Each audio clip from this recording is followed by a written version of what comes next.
បាទសូមជម្រាបសួរបងប្អូនទាំងអស់គ្នាផងដែរបាទវិលមកជួបគ្នាបាទជាបន្តទៀតជាមួយនឹងព័ត៌មានថ្មីបាទទាំងក្នុងប្រទេសក៏ដូចជានៅក្រៅប្រទេសពី Channel Total HD ផងដែរ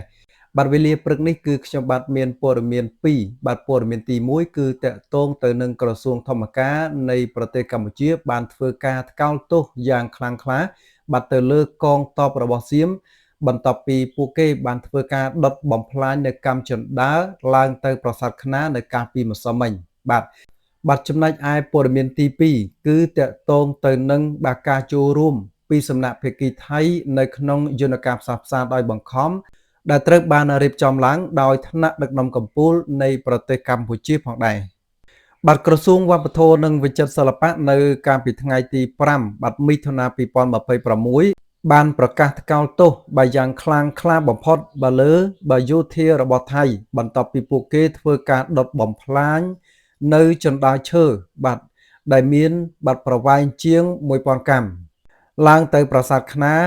និងសម្រាប់បម្រើដល់បាទកិច្ចការអភិរក្សបេតិកភណ្ឌវប្បធម៌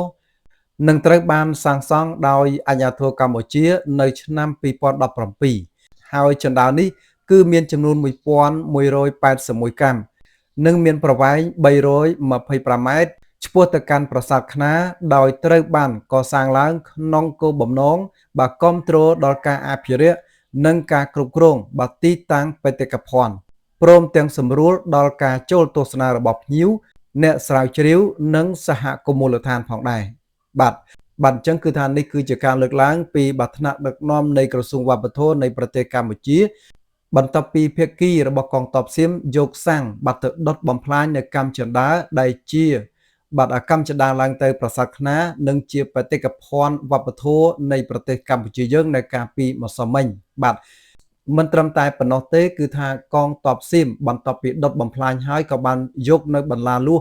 ទៅរាយនៅទីតាំងម្ដុំនោះផងដែរក្នុងចេតនាមិនឲ្យកងទ័ពកម្ពុជាឡើងទៅលើប្រាសាទផងដែរ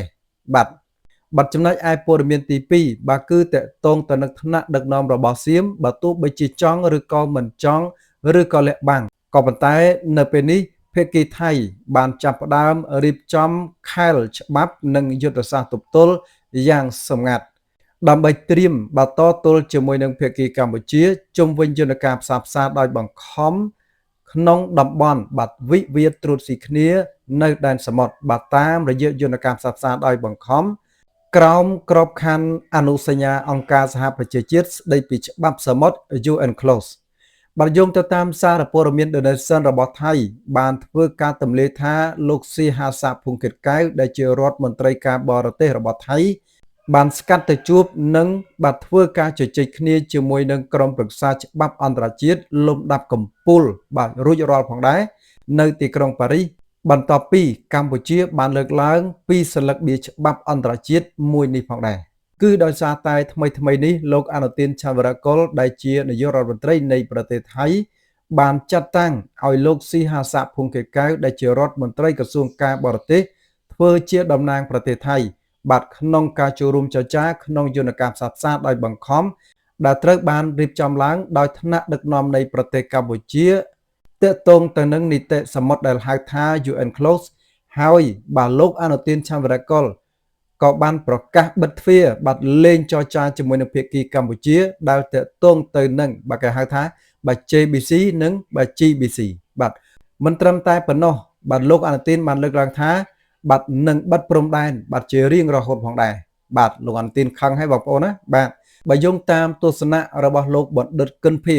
ដែលជាសមាជិកបម្រុងនៃរាជបណ្ឌិតសភាកម្ពុជាបានហៅប្រទេសថៃថាជារដ្ឋទំនើងនិងជាកម្ពុជាល្បិចផងដែរបើយោងទៅតាមរយៈបណ្ដាញសង្គមនៅព្រឹកថ្ងៃទី5មិថុនា2026កន្លងទៅនេះបាទគឺលោកបណ្ឌិតគិនភាបានគូសបញ្ជាក់ថាបន្ទាប់ពីកម្ពុជាបានប្រកាសជាផ្លូវការអំពីការប្រើប្រាស់នៅយន្តការផ្សះផ្សាដោយបង្ខំបាទក្រោមអនុសញ្ញាអង្គការសហប្រជាជាតិស្តីពីនីតិសមុទ្រដែលហៅថា UNCLOS គឺនៅការពិពេលថ្មីនេះគឺថាកញ្ជ្រោងបាទការទូតនៃរដ្ឋទំនើងមួយបានចេញមកសម្ដែងភាពស្លន់ស្លោបាទចំពោះយន្តការនេះហើយថែមទាំងព្យាយាមទម្លាក់កំហុសទៅលើបាទថ្នាក់ដឹកនាំនៃប្រទេសកម្ពុជាដោយចោទថ្នាក់ដឹកនាំនៃប្រទេសកម្ពុជាថា បាទកម្ពុជាគឺជាអ្នកបិទផ្លូវចរចាទ្វេភាគីទៅវិញបាទជាងនេះទៅទៀតការចោទប្រកាន់ពីសំណាក់ភាគីរបស់សៀមគឺខ្វះនៅមូលដ្ឋានពីព្រោះតែយន្តការនៃការចរចាទ្វេភាគីដ៏សំខាន់រវាងប្រទេសទាំងពីរបាទគឺ MOU ឆ្នាំ2001ឯនោះទេហើយក៏ត្រូវបានរដ្ឋទំនើងក៏ដូចជារដ្ឋកម្ពុជាល្បិចនេះបានលុបចោលជាឯកតោភាគីបាត់ទៅហើយបាទអញ្ចឹងគឺថាលុបចោលជាឯកតោភាគីទៅហើយឲ្យបាទថ្នាក់ដឹកនាំកម្ពុជានៃប្រទេសកម្ពុជាទៅធ្វើការប្រជុំយ៉ាងម៉េចបាទបងប្អូនបាទអញ្ចឹងមានតែក៏ហៅបាទទៅបាទ UN close បាទដឹងសខ្មៅជាមួយគ្នាបាទគឺថារដ្ឋទំនើងនេះធ្វើយ៉ាងណាយ៉ាងណីគឺល្បិចតែម្ដងបងប្អូនគឺថាល្បិចខ្លាំងមែនទែនមកថ្នាក់ដឹកនាំរបស់ថៃដែលជាកម្ពុជាល្បិចនិងកម្ពុជាបាក់កលិចនោះបាននិយាយថាថៃមិនបានលុបចោលបាទ MOU ឆ្នាំ2001ជាឯកតោភាគីទេបាទគឺដោយថៃគ្រាន់តែប្រាប់ទៅភាគីកម្ពុជាថាដើម្បីស្វែងរកផ្លូវចរចាថ្មីនិងរកក្របខ័ណ្ឌច្បាប់ថ្មីមកចរចាតែប៉ុណ្ណោះបាទល្បិចទៀតហើយបងប្អូនបាទលោកអនុទានឆាន់វរកុលក៏បានបន្ថែមថាមូលហេតុដែលថៃមិនទទួលស្គាល់ MOU ឆ្នាំ2001គឺដោយសារតែភាគីកម្ពុជាមិនព្រមចរចាទ្វេភាគីជាមួយនឹងថៃដោយកម្ពុជាគិតតែពីអូសទាញភាគីថៃបាទទៅកាន់វេទិកាអន្តរជាតិបាទ